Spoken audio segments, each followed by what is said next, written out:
জুলাই গণ অভ্যুত্থানের পর নতুন বাংলাদেশের পররাষ্ট্রনীতিতে যে স্বাধীন অবস্থান তৈরি হয়েছে তা রীতিমতো অস্বস্তিতে ফেলেছে প্রতিবেশী ভারতকে। গত ১৬ বছর ধরে একটি নির্দিষ্ট রাজনৈতিক সরকারের উপর নির্ভর করে নয়াদিল্লি যে একচেটিয়া কৌশলগত সুবিধা ভোগ করে আসছিল, সেই তাসের ঘর এখন পুরোপুরি ভেঙে পড়েছে। বাংলাদেশ এখন একক ভারত নির্ভরতা থেকে বেরিয়ে চীন, যুক্তরাষ্ট্র ও তুরস্কের মতো পরাশক্তিগুলোর সাথে সম্পর্ক গভীর করছে, যা দিল্লির সাউথ ব্লকের জন্য বড় ধরনের মাথা ব্যথার কারণ। কেন বাংলাদেশের এই কূটনৈতিক বৈচিত্র্যায়ন ভারতকে এতটা বিচলিত করছে? বিগত ১৬ বছরেরও বেশি সময় ধরে ভারত তার পূর্ব দিকের প্রতিবেশীর ক্ষেত্রে এক দেশ সমাধান বা একক সরকারের উপর পুরোপুরি নির্ভরশীল নীতি অনুসরণ করে এসেছে।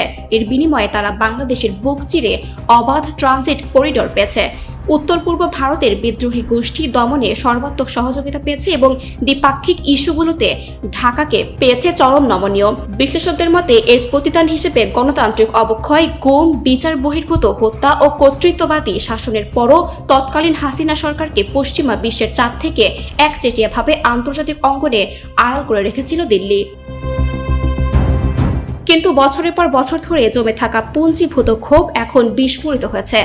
১৯৭৫ সাল থেকে চালু ফারাক্কা বাঁধের কারণে শুষ্ক মৌসুমে বাংলাদেশের কৃষি ও জীবনযাত্রার যে ক্ষতি হচ্ছে তার কোনো যৌক্তিক সমাধান হয়নি। ভারতের অভ্যন্তরীণ রাজনীতির দোহাই দিয়ে ২০১১ সাল থেকে আটকে আছে তিস্তা পানি বণ্টন চুক্তি। বারবার প্রতিশ্রুতি দেওয়ার পরও সীমান্তে বিএসএফ এর নির্বিচার হত্যাশনের কোঠায় নামেনি। এর সাথে রয়েছে বিশাল বাণিজ্য ঘাটতি এবং সামান্য পূর্ব পরামর্শ ছাড়াই হঠাৎ করে পেঁয়াজের মতো নিত্যপণ্যের রপ্তানি বন্ধ করে দেওয়ার মতো আধিপত্যবাদী আচরণ।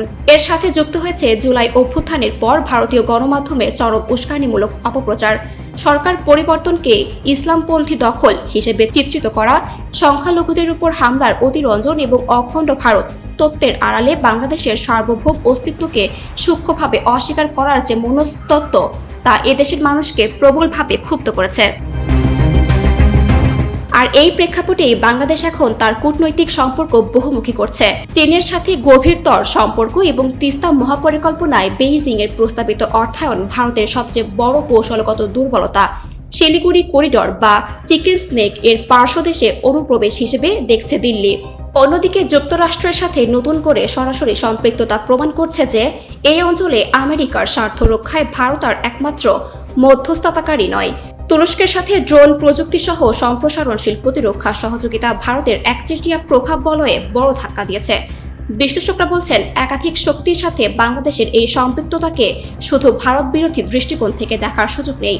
এটি ছোট ও মাঝারি রাষ্ট্রগুলোর বিচক্ষণ রাষ্ট্রনীতির অংশ, ঠিক যেমনটা ভিয়েতনাম করে থাকে।